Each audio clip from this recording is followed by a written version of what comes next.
Hello, ఎవరండి? Hello, Mohan Krishna గారా? అవునండి. మీరెవరు? నేను బెంగళూరు బిఎస్ఎన్ ఆఫీస్ నుంచి చేస్తాను. మీ ఆధార్ నెంబర్ చెప్తాను చూడండి, 3525. ఈ ఆధార్ కార్డు మీద ఉన్న సిమ్ నుంచి అసలైన చిత్రాలు కర్ణాటక అంతా వెళ్తున్నాయి. అశ్లీల చిత్రాలా? సార్, ఆధార్ నెంబర్ నాదేనండి, కాకపోతే సిమ్ నాది కాదు. దాని నుంచి తీసేయండి సార్. తీసేయాలా? సరే, ఈ దగ్గరలో ఉన్న స్టేషన్ సిఐ గారికి కలుపుతాను, లైన్లో ఉన్నాను. సిఐ గారికి కలుపుతారా? హలో, ఇదిగో లైన్లో ఉన్నారు, మాట్లాడుకోండి. మీరా? కర్ణాటక మొత్తం మీ అశ్లీల చిత్రాలు మారు మోగిపోతున్నాయి. వీడియో కాల్ చేస్తాను, లైన్లోకి రండి. అలాగే సార్, వస్తా సార్. సార్ నమస్తే, నేనే అండి. చూస్తానికి పద్ధతిగానే ఉన్నావు కదా, నీకేం పోయేకాలం? నీ మీద 16 కేసులు ఉన్నాయి ఇప్పటికీ. సార్, నేను అలాంటి కాదు సార్. మాది చాలా పరువు కల కుటుంబం. చుట్టుపక్కల ప్రాంతాల్లో నేనంటే చాలా గౌరవం సార్. దయచేసి అర్థం చేసుకోండి సార్, ప్లీజ్ సార్. మీరు హెల్ప్ చేయండి సార్. సరే, నువ్వు చూస్తాను మంచిలాగా ఉన్నావు కానీ బాంబేలో మా పై ఆఫీసర్ ఉంటాడా, ఆయన హెల్ప్ చేయగలడు. ఆయన నెంబర్ ఇస్తాను, నోట్ చేసుకో. ఆయన ఎవరి ఫోన్లు లిఫ్ట్ చేయరు, 1-2 నిమిషాలు చెయ్యి. అలాగే సార్, చేస్తా సార్. ఏంటి నా కర్మ ఇట్లా జరిగింది? నా పరివేం కావాలి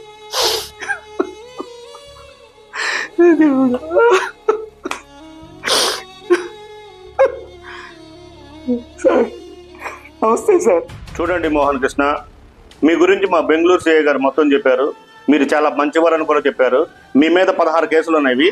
ఇవే కాకుండా ఇండియాలో ఇంకెన్ని కేసులు ఉన్నాయో వెరిఫై చేయాలి. ఒక్క నిమిషం లైన్లో ఉండండి. మిస్టర్ ఉదయ్ కుమార్, ఒకసారి ఈ నెంబర్ మీద ఎన్ని కేసులు ఉన్నాయో చూడండి. సార్, ఇతని పేరు మీద బొంబాయిలో 30 కేసులు ఉన్నాయి సార్. ఇది కాకుండా డ్రగ్స్, తర్వాత ఉమెన్ ట్రాపింగ్, అలాగే సార్ గత నెల జరిగిన కళ్యాణ్ పకోడా కేసు ఉంది కదా సార్, అతను హవాలా డబ్బులు 30 కోట్లు కానీ 1% కమిషన్ అతను బ్యాంక్ అకౌంట్ లో పడింది సార్. చూశారుగా మీ మీద ఎన్ని కేసులు ఉన్నాయో. నేనేం చేయగలను? ఇక మీ లోకల్ పోలీసులు వచ్చి మిమ్మల్ని అరెస్ట్ చేస్తారు. సార్, నాకు ఎలాంటి పాపం తెలియదు సార్. మీరే నన్ను కాపాడాలి సార్. నేనేం చేయాలో చెప్పండి సార్. సరే, నేను మీకు హెల్ప్ చేస్తాను. సుప్రీంకోర్టుకి రిసిప్ట్ కట్టాలి. Okay sir. ఇది చాలా కాన్ఫిడెన్షియల్ మ్యాటర్. మీ చుట్టూ ఎవరు లేరుగా? ఇక్కడ ఎవరు లేరు సార్. ఒకసారి మీ కెమెరా తిప్పి చూపించండి. 30 లక్షల కమిషన్ తీసుకున్నావో లేదో ఎంక్వైరీ తెలుద్ది. ముందు ఎక్కడైనా సరే తెచ్చి నువ్వు ఆ 30 లక్షలు మేము చెప్పిన అకౌంట్కి నువ్వు వేస్తే అది వెరిఫై చేసి తిరిగి నీకే ఇచ్చేస్తాం. ఓకే సార్, ఇప్పుడే సార్.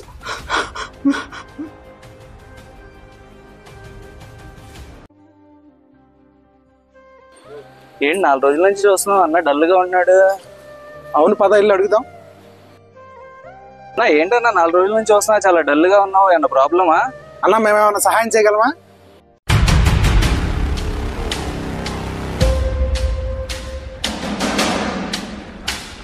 ఓరే అన్న, పిచ్చోళ్ళ ఉన్నావే, నువ్వు మోసపోయావన్నా. మన కృష్ణా డిస్ట్రిక్ట్ పోలీసు వాళ్ళు సైబర్ క్రైమ్స్ మీద ఎన్ని వీడియోలు చేస్తున్నారు. అది డిజిటల్ అరెస్ట్ మోసం కదా. నువ్వు వెంటనే 1930 ఫోన్ చేసి కంప్లైంట్ ఇవ్వు. లేదంటే మన పోలీస్ స్టేషన్లో తెలిసిన ఉన్నారు, ఆయన దగ్గరికి వెళ్ళి ఒకసారి కంప్లైంట్ రైజ్ చేస్తే నీ అమౌంట్ ఏమన్నా ఫీజ్ అయ్యే అవకాశం ఉంది. తొందరగా వెళ్ళన్నా, ఇమీడియట్ గా. ఓకే.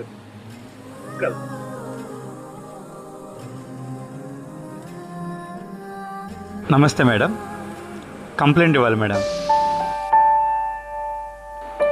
సార్ నమస్తే సార్. చెప్పండి. సీఏ గారికి వెళ్ళారు